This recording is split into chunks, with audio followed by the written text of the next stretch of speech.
নজর সংসদ ভবনের দিকে। তৃণমূলের বিক্ষোভ সেখানে। কেন্দ্রীয় বঞ্চনার অভিযোগে প্ল্যাকার্ড পোস্টার হাতে বিজয় চক থেকে পদযাত্রা করে সংসদ ভবনে ঢুকলেন তৃণমূল সাংসদরা। দেখুন সেই ছবি।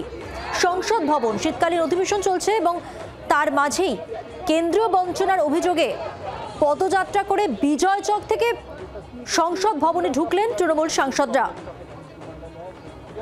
विरोध प्रदर्शन हमने यहाँ पर उतराया और सीधे सीधे यहाँ पर यह फैसला किया। अच्छा वो फंड वाले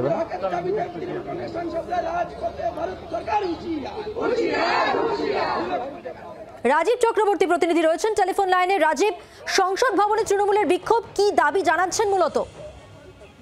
দেখো, সংসদ ভবনে পৌঁছানোর আগে সংসদ ভবন চত্বরে যে বিজয় চক রয়েছে, সেই বিজয় চক থেকে তারা আজকে পদযাত্রা করে সংসদ ভবনে পৌঁছন এবং তাদের দাবি একটাই, 2 লক্ষ কোটি টাকা বকেয়া রয়েছে বিভিন্ন কেন্দ্রীয় প্রকল্পে।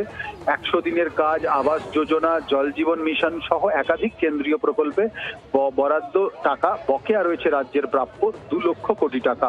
সেই টাকা রাজনৈতিক উদ্দেশ্যে আটকে রাখা হয়েছে, এমনটাই অভিযোগ তৃণমূলের। টাকা অবিলম্বে দেওয়া হোক, এই অভিযোগ তারা দীর্ঘদিন ধরে তুলছেন।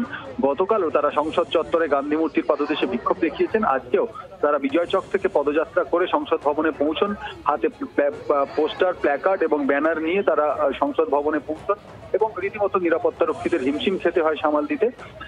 যদিও পাল্টা বিজেপি সাংসদ তথা রাজ্যের সভাপতি বিজেপির শ্রমিক ভট্টাচার্য বলছেন যে তৃণমূল কংগ্রেস সরকার টাকা নিয়ে টাকার হিসেব দেয়নি এবং দুর্নীতি হয়েছে, সেই কারণেই টাকা আটকে রাখা হয়েছে।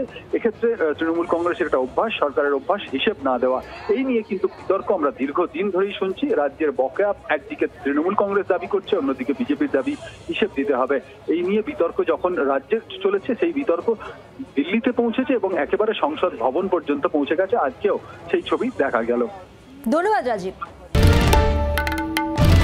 বাংলার আওয়াজ, বাঙালির আবেগ, জি 24 ঘন্টা।